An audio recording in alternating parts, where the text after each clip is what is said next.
एक पिता का प्यार। काफ़ी समय बाद महेंद्र भाई से मिलना हुआ। वे बहुत हंसमुख और बातूनी थे। उनके आते ही वातावरण खुशनुमा एवं हल्का हो जाता था। बरसों बाद उनसे मिलना हुआ। कभी बचपन में मिले थे, फिर अपने अपने गृहस्थी के कामों में फंस गए। बीच में समाचार मिलता रहा, पर मिलना नहीं हुआ। हम भी रिटायर होकर एक जगह कोठी बनाकर रहने लगे। वे एक बार इधर आए तो हमसे भी मिले। आकर पिछली बातें बताने लगे। कहने लगे, अब तो तुम बहुत बोलने लगी हो। बचपन में चुप रहती थी, मैं क्या कहती। मन ही मन कहा, बचपन में सब लोगों से घर भरा था, बहुत लोग बात करने वाले थे। यहाँ मैं अकेली ही स्वागत करने को थी, तो बोलना तो पड़ता ही। अभी भी ज़्यादा बोलने की आदत नहीं है। वह कहने लगे, जब तुम्हारी हाई स्कूल में फर्स्ट डिवीज़न आई थी, ताऊ जी बहुत खुश हुए थे।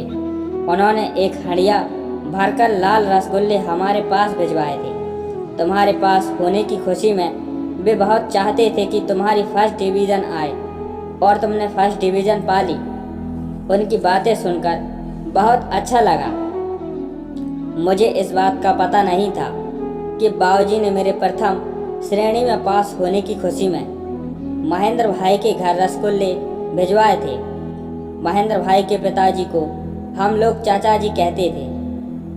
वे हमारे माँ जी अर्थात दादी जी के भतीजे थे, और इस नाते वे हमारे चाचा जी थे और उनके बेटे महेंद्र भाई थे।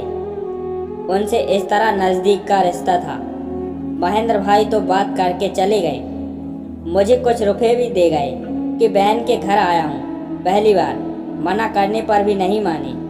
वातावरण को खुशनुमा बनाकर अपनी बातों से पुलकित करके वे तो चले गए, पर उनके जाने के बाद मैं बहुत देर तक सोचती रही बाबूजी के बारे में। अब तो बाबूजी नहीं रहे। मेरे हाई स्कूल पास करने के कुछ दिनों बाद ही वे नहीं रहे थे। जब मैं हाई स्कूल में थी तभी से वे बीमार थे। हार्ट अटैक आया था, कमज़ोर हो गए थे। उस समय हार्ट अटैक का इतना अच्छा इलाज भी नहीं होता था। मूली का जूस, गाजर का जूस, कुछ दवाएं और क्या क्या तो उनको दिया जाता था, पर कुछ लाभ होता नहीं दिखता था।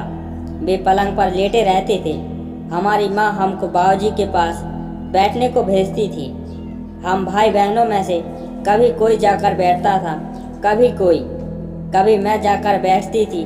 जब मैं जाती तो हाथ में कोई किताब या पत्रिका रहती थी, उसे बैठकर पढ़ती रहती।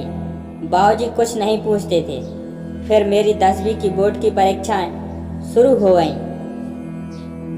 एक दिन मैं बाबूजी के पलंग के पास नीचे बिछी कालीन पर उल्टे लेटकर कोई पत्रिका पढ़ रही थी।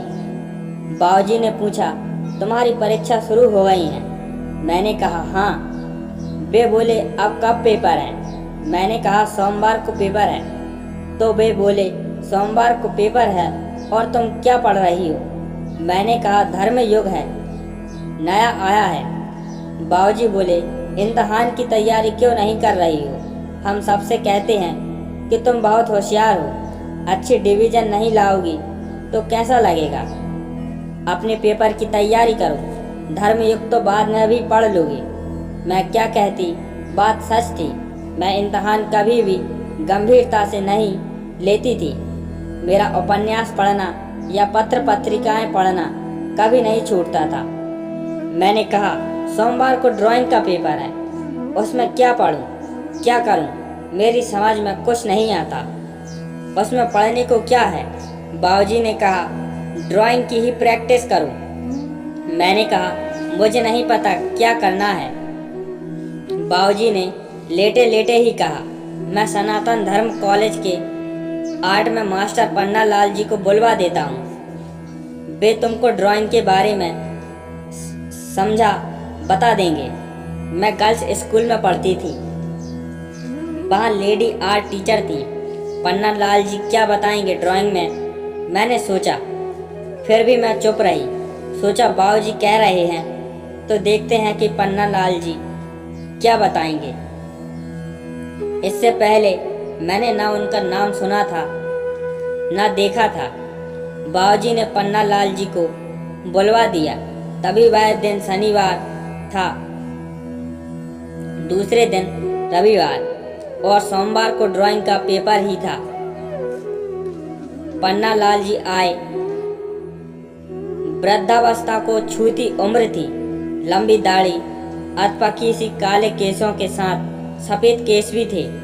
सिर के बाल उड़े उड़े से चांद दिख रही थी। धोती कुर्ता पहने हुए उन्होंने आकर मेरा ड्राइंग की कॉपी ली। रंग लिए, ब्रश लिए, पेंसिल ली। कॉपी पर पेंसिल से षटकोण में एक गुलाब का फूल बनाया।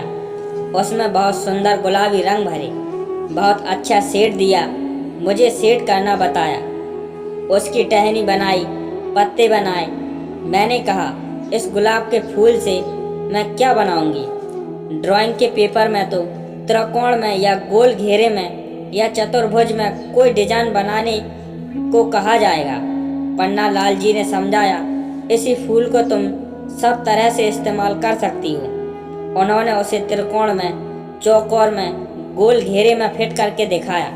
फिर लंबे से बॉर्डर में फिट किया। उन्होंने कहा, जो भी आकृति या शेप देनी हो इसी फूल से दे देना। कैसे वह त्रिकोण में, चौकोर में, गोल में या षटकोण में बनाना है यह भी दिखा दिया। फिर बोले, आज इस फूल पर रंग भरने की प्रैक्टिस करो, कल आकर देखूंगा। उन्होंने षटकोण में एक फूल बनाया था। उसके बाकी के 5 कोनों में फूल बनाकर मुझे रंग भरना था, शेड देना था। मैं मेहनत से फूल बनाने व रंग भरने में जुट गई। वे इतवार को भी आए, मेरे बनाए फूल देखे, खुश हुए और फिर एक बार शेड देने की टेक्निक समझाई। मेरा भी फूल सुंदर बन गया। वे चले गए। मैं दूसरे दिन पेपर देने पहुंची। वहां आया था कि त्रिकोण में कोई डिजाइन बनाओ। मैंने गुलाब का फूल बनाकर उसमें सेट कर दिया। ड्राइंग में नंबर अच्छे नहीं मिलते थे। मैं भी ड्राइंग की तरफ से लापरवाह थी, पर बाबूजी ने पन्नालाल जी को बुलाकर बहुत सहायता करा दी थी।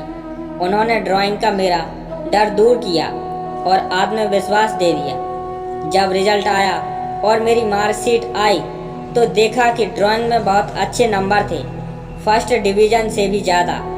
यदि ड्राइंग में इतने अच्छे नंबर नहीं आते तो मेरी फर्स्ट डिवीज़न हाई स्कूल में नहीं आती। ड्राइंग के नंबरों ने ही और नंबरों की कमी पूरी कर दी।